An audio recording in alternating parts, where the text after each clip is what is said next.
Vipi tena unalia hivyo? Nani kakwambia mimi sasa? Ndio unalia. Niambie, unalia pipi, unalia biskuti. Na nani kakwambia uzee ndio kifo mpaka ulie kiasi hicho? Unaanza kunitania asubuhi. Mimi sitaki bwana. Sitaki nakwambia mke wangu sitaki. Basi tufanye maisha. Hebu niambie nini hasa tatizo? Mwezi wote namkumbuka Twali. Hata mimi pia namkumbuka sana Twali. Tulikuwa tunaishi kwa raha sana. Sasa nakaribia kufa. Twali baba nyumbani hayupo.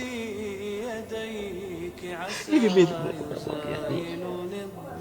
Ili anielewe. Nitamwambia nini? Nimeshindwa hata kuunganisha ukoo wangu uliosambaratika. Nimeshindwa hata kurudisha mambo hapa. Hivi nitamwambia nini Mungu ili anielewe? Na uso wangu utaweka wapi? Basi usijali sana. Kwa sababu siku zako za kufa wewe bado.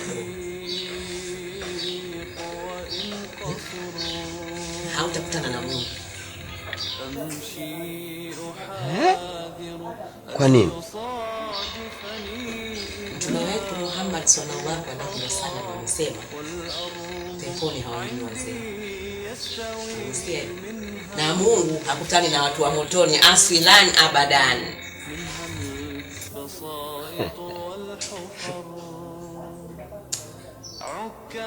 Subhanallah.